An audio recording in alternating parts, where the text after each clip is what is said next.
Hey everyone, it's Synth Designer back again with another video.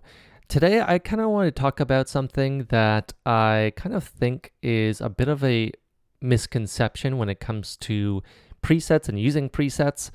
I find that I think a lot of people get a preset in front of them and think that it's only kind of one thing. And by that I mean they don't really think about how you can tweak the presets and the full range of a preset.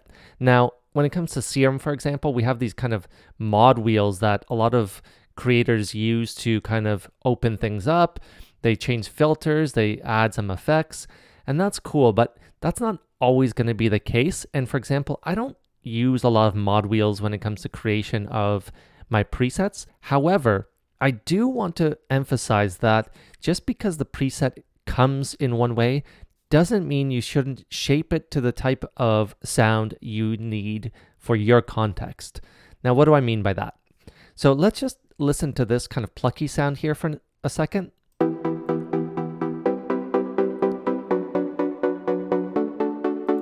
Okay, great. So we have this kind of plucky chord sound, kind of classic kind of EDM type of sound, right? Simple, just a couple saws, a little bit of like chorus and hyper, some delay.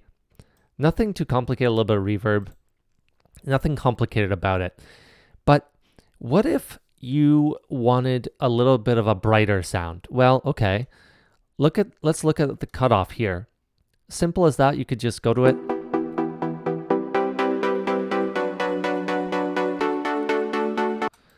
Simple as that, you can kind of transform it.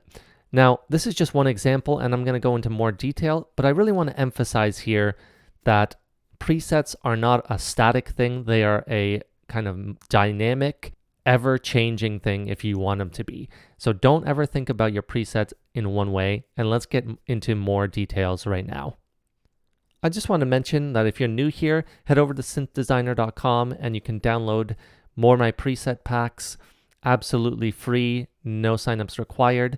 You can also join my Patron page for a couple dollars a month where I send 10 to 15 different Serum presets out to all my patrons. These are kind of my early previews for a lot of my preset packs. Sometimes I give away some exclusives as well, but you could download all my preset packs at Synth Designer for free. And please remember, if you like this video, like and subscribe and comment down below as well. It really helps me out. But let's just take a look at how this is formed and how we can transform it, and then I'll show you some different examples as well. So we talked about this filter cutoff here, but how it's actually made here is through this LFO. Now, this acts as like a ADSR. I'll show you some more basic ADSR examples, but I kind of wanted to get into this particular example. So this LFO really acts as an ADSR. Right now, it's kind of a standard type of plucky sound, but let's just look at how it transforms when we move this point here up and down.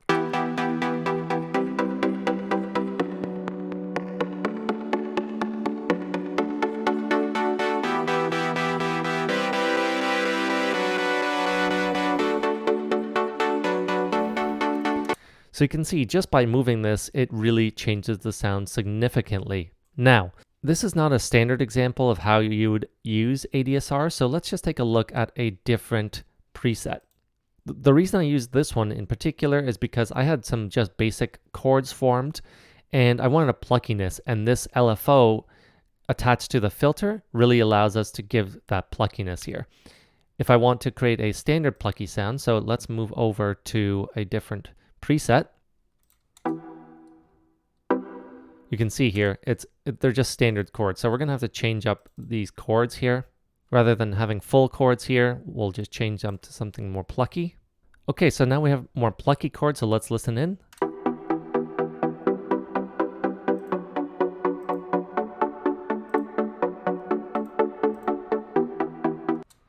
So very standard pluck chords. And more standardly here, we have kind of an envelope that's opening and closing. So if we were to lower the cutoff. So again, simply you can change it through just moving this cutoff. You can hear how much brighter it gets.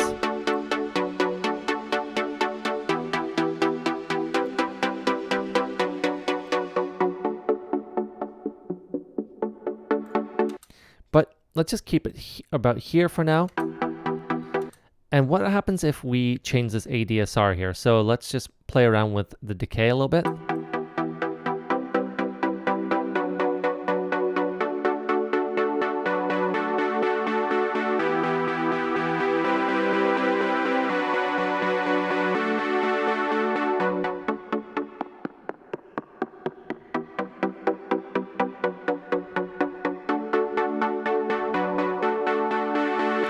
So you can hear the sustainment of the notes really transforms the sound, and all we're doing is playing around with an ADSR here. There's no mod wheels here, it's no fancy kind of changing up of the sound, but think about that when you're automating it, right?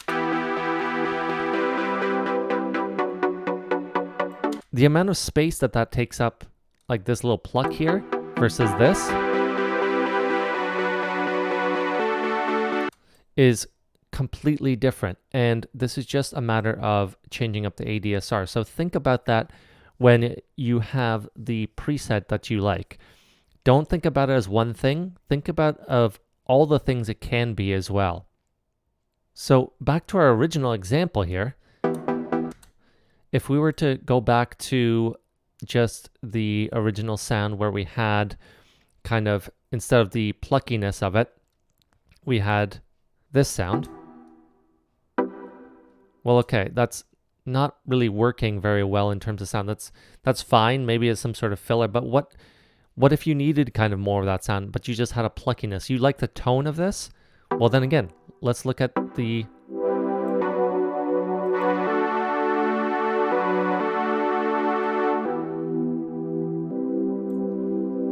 All of a sudden, the pluck that we had before turns into a sustained pad. And what do? We just up the sustain here to a full kind of sustainment here.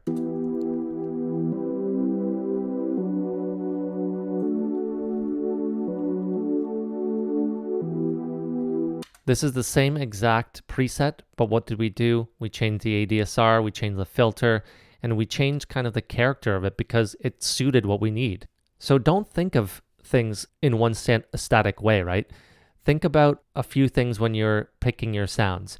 You want to think about the tone, and you want to think about how much space it needs to kind of fill in your song. So if this was kind of that lead, that plucky lead, well then going back to that previous preset would be perfect. If you want to fill it out as a pad, but you like the tone, for example, of this particular preset, but don't want it to be a pluck, then all you have to do is play around with the ADSR. And of course, the same principles go for the effects. Don't think of it as kind of what you need to have here. I do have some effects that worked for me, and I found that in creating this sound, these are nice effects, but say you don't want to have these anymore. You can just turn them off.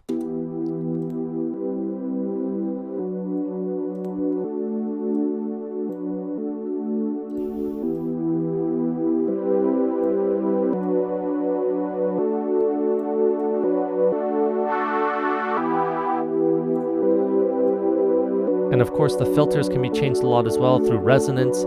You can play around with different types of filters. Now you might start to think, okay, well, this preset isn't even the original preset anymore. What's the point? Well, that's kind of where the sound design element comes into play. If you know how to manipulate different presets through just simple techniques like this that I just showed you, then your bank of presets is really going to open up. It's not going to be 50 presets anymore.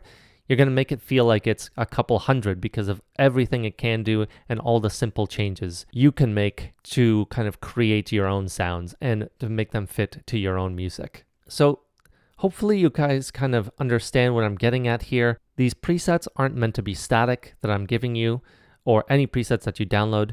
Think of them in kind of multiple ways. Open up the filters, change the ADSR, play around with some of the effects, and see how you can manipulate them. Think about that when you're creating any type of music, and that way you can mold and adapt these presets a lot better to your music, and you won't be feeling like you're quite as limited. So hopefully you guys like this video. Let me know down in the comments if you want to see more of this type of video, other type of philosophical kind of approaches to music and sound design.